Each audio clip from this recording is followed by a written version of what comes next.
लड़के को रात व्हाट्सएप पर कुछ वीडियोस सेंड होती हैं। डाउनलोडिंग पर लगाता है, ओपन करता है तो देखता है कि वीडियो में सगी बहन किसी लड़के के साथ बरहना हालत में मौजूद है। कुल 5 से 6 ये वीडियोस हैं और पांचों 6 वीडियोस डिफरेंट हैं। नंबर फौरन से चेक करता है कि मुझे किस नंबर से ये वीडियो आई है। पता चलता है कि ये तो बड़ी बहन का नंबर है। बड़ी बहन अपनी छोटी बहन की बरहना वीडियोस अपने ही सगे भाई को व्हाट्सएप के जरिए भेज रही है और वीडियोस हैं किसी गैर लड़के के साथ। कयामत पर कयामत। कुछ दिनों के बाद पुलिस को इसी एरिया से 3 हिस्सों में कटी हुई बोरी बंद लाश मिली। इस बोरी में कटी हुई लाश किसकी थी, इस लाश के पीसेस किसने किए थे, ये तमाम डिटेल्स मैं आपको बताऊंगी। इस लाश का उन वीडियोस के साथ क्या कनेक्शन है। इंडिया का ये अफसोसनाक वाकया है और इंडिया का शहर है मुजफ्फरनगर। वहां पर ये अफसोसनाक वाकया पेश आया है। इस केस में जो हमारा मेन कैरेक्टर है वो है लड़की जिसका नाम है ललिता और ललिता 20 इयर्स की है और प्यारी सजी सवरी लड़की है। अब लड़का जो है उसकी उम्र 22 साल है और वो जय प्रकाश उसका पूरा नाम है। जय प्रकाश की कजन की शादी होती है, जैसे कि हमारे रिश्तेदारों में, फैमिली में, रिश्तेदारों में शादियां होती हैं। वो शादी ललिता की कजन की सहेली की शादी है और जय प्रकाश भी इस शादी में मौजूद होता है। दोनों की एक दूसरे पर नजर पड़ती है, स्माइल पास करते हैं, करीब आके नंबर करते हैं एक्सचेंज और फिर इनकी आपस में गपशप शुरू हो जाती है, बातचीत होने लगती है, मुलाकातें होने लगती हैं।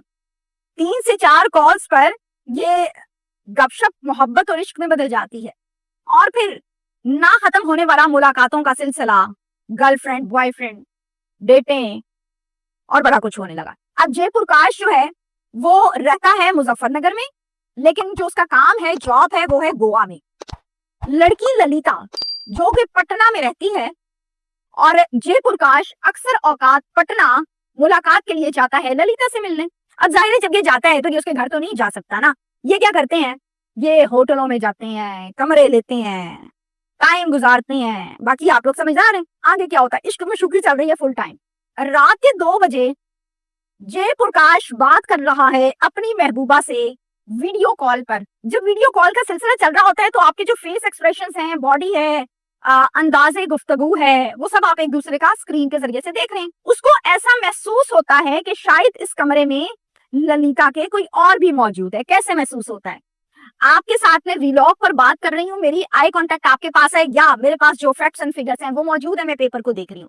ललिता क्या करती है, ललिता बार बार लेफ्ट साइड पर देखती है, यूं देखती है, फिर ऐसे करती, फिर ऐसे। उसको शक पड़ता है उधर कहाँ देखती है। वो कहता है कि इस कमरे में और भी कोई मौजूद है, तुम्हारा फोकस बार बार साइड पर क्यों जाता है, चक्कर क्या है। ललिता कहती है तुम मुझ पर शक कर रहे हो, ऐसा कोई चक्कर नहीं है। अभी इनकी बहस हो रही है। जय प्रकाश को दीवार के ऊपर एक साया परछाई नजर आती है लड़के की। वो पहले गुस्से में है, वो कहता है कि चलो जी अब तो मुझे परछाई भी नजर आ गई, झूठ क्यों बोलती हो, रात के 2 बजे किसी और लड़के का तुम्हारे कमरे में काम क्या है, मुझे जवाब दे दो। ललिता कहती है कि तुम मुझ पर इस हद तक शक करने लगे हो। मोबाइल पकड़ा हुए उससे बैक कैम का बटन दबाती है, टच दबाती है और पूरे कमरे में रोटेट करके मोबाइल दिखा देती है कि कमरे में कोई नहीं है, खुद चेक कर लो। वो कहता है कि मुझे अब क्या चेक करा रही हो, तुमने बाहर भेज दिया होगा।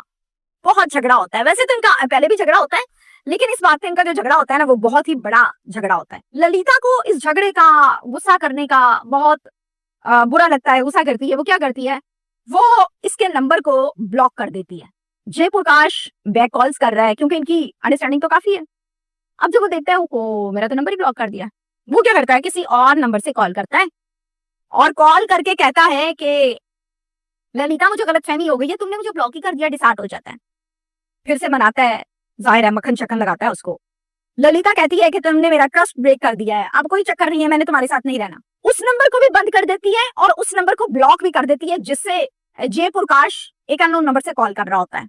अब जय प्रकाश के लिए और प्रॉब्लम हो गई कि ये तो इसने ये भी बंद कर दिया। अब क्या होता है, जय प्रकाश ललिता की बड़ी बहन जिनका नाम सुमिता है उनको कॉल करता है।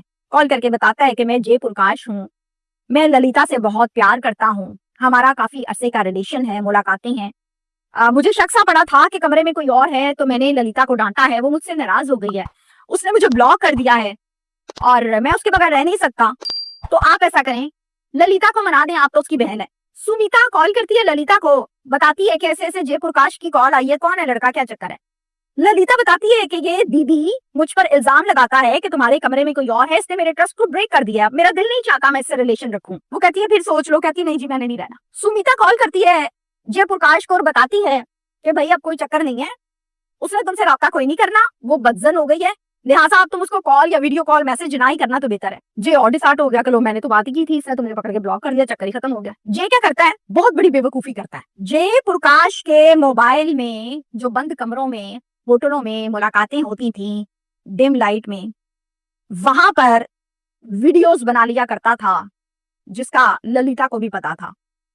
वो बढ़ाना वीडियोस अजीबोगरीब हालत की मेमोरीज के तौर पर बनाई गई थी। अब वो वीडियोस इसके पास मौजूद थी, इसकी गैलरी में, कैमरा रोल में। वो क्या करता है, इन वीडियोस को भेज देता है सुमिता ललिता की बहन के नंबर पर और बताता है कि देखें मैं तो आप लोगों को समझा रहा हूँ, मेरा इसका कोई पर्दा नहीं है, मुझे इसकी आदत है, इसको मेरी आदत है, इसको समझाओ, इसको याद कराओ ये वक्त जो हमने बैठ के वादे किए हैं, मेरे से ब्रेकअप ना करे। मैं ब्लैकमेल नहीं कर रहा, मैं तो मिन्नत कर रहा हूँ, मैं इस रिश्ते को कंटिन्यू करना चाहता हूँ, मेहरबानी करें उसको समझाएं। सुमिता वो तमाम की तमाम 5 से 6 डिफरेंट वीडियोस बरहना हालत में अपने सगे भाई अजीत को सेंड कर देती है।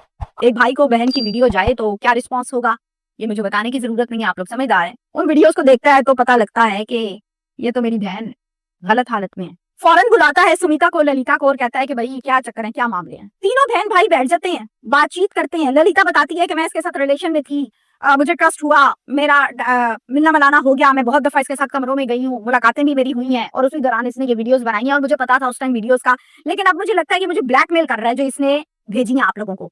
भाई कहता है कि अब इसका हल क्या है, ये किसी और को भेज देगा तो फिर क्या बनेगा। भाई एक प्लान बनाता है इसको रास्ते से हटाने के लिए। अगले दिन ललिता ओपन करती है जयप्रकाश को, कॉल करती है, कहती है कि मुझे एहसास हो गया है कि तुम वाकई मुझसे प्यार, उसी लहजे में जो इश्क में चल रहा था ना, वही नरम लहजा, मीठी बातें, आवाज का तनाव ऊपर नीचे, बहुत प्यार करती हूँ, चलो कंटिन्यू करते हैं। अब जयप्रकाश तो पहले ही आशिक है, वो कहता है चलो जी मेरी बात बन गई है, मैं मुजफ्फरनगर आ रही हूँ तुम्हारे शहर में तुमसे मिलने, साथ एक रिश्तेदार है उसको भी मिलना है लेकिन तुमसे भी मिलूंगी। गोवा से जयप्रकाश आ जाता है, दूसरी तरफ ललिता आ जाती है पटना से, दोनों करते हैं मुलाकात। कहाँ, मुजफ्फरनगर के एक नामालूम फ्लैट पर ललिता बुलाती है जयप्रकाश को कि यहाँ आज आराम से बैठ के गपशप लगाएंगे, तो काबिले एतबार जगह है। अब उस फ्लैट पर ऑलरेडी 5 लोग मौजूद हैं जिसका जयप्रकाश को नहीं बताया गया। वो 5 लोग कौन है, एक है उसमें ललिता, महबूबा, सुमिता, ललिता की बहन अजीत, ललिता का भाई, एक इनका मामू और एक मामू का बेटा,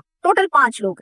ये जाल बिछा के बैठे हैं, ठड़ा लगा के कह लें, जाल बिछा के बैठे हैं। आते सार पकड़ लेते हैं जयप्रकाश को, बांध देते हैं रस्सियों से, खूब कुटास चढ़ाते हैं, तशद्दुद होता है डंडों से। अच्छी तरह मारने के बाद जब वो लहूलुहान और हवास बाख्ता हो गया तो फिर इसको इन्होंने कत्ल किया।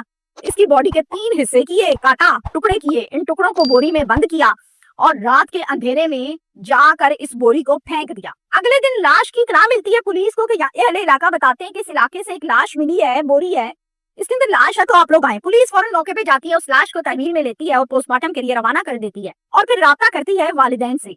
राब्ता करके उनको बताती है कि जयप्रकाश आपका बेटा है। कहते हैं जी मेरा बेटा है। कहते हैं आ जाएं हॉस्पिटल, उसकी लाश मिली है।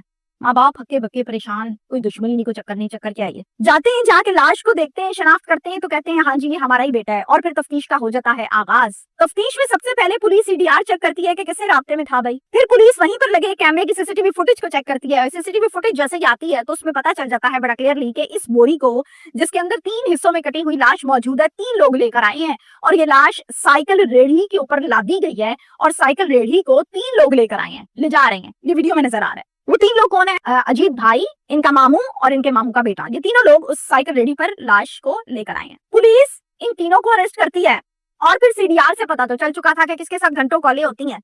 फिर ललिता और उसकी बहन सुमिता, इन दोनों को भी उसी फ्लैट से जाके अरेस्ट कर लेती है। मामला खुल गया, मुलजिम पकड़े गए, आशिक मर गया, वालिदैन को पता लग गया, पुलिस ने काम कर लिया। मजीद तफ्तीश पुलिस इसमें कर रही है, डॉक्यूमेंटेशन करेगी, केस फाइल करेगी और फिर अगले केस पे काम करेगी। लेकिन सबक इसमें यह है कि जो प्यार मोहब्बत के रिश्ते हैं, इन रिश्तों को रिश्ते रहने दें, पसंद रहने दें। अव्वल तो ये होटलों की मुलाकातें मेरी समझ में नहीं आती, और अगर हो भी गई थी इस केस को सामने रखते हुए तो वीडियोस बनाने की क्या जरूरत है। वीडियो पर ट्रेंड है ना कि हर बंदे की इज्जत उछाल रहे हैं, क्या पाकिस्तान तो क्या इंडिया। वीडियोस बनाते हैं, बैठ के अकेले उन वीडियोस को देखते हैं, जुनून आपको चढ़ता है, फिर आप ब्लैकमेल करते हैं। भाई आपको जरूरत ही नहीं थी उसकी बहन को वीडियोस भेजने की, अगर आपके पास थी भी आप डिलीट कर दें, लड़की नहीं रहना चाह रही, दैट्स इट, इनफ। आप उसकी बहन को बेचते हैं, बहन भाई को बेचती है, सोने पे सुहागा एंड हुआ आपका 3 टुकड़े लाश के। तो ये वीडियो का खेल छोड़ दीजिए। Thank you.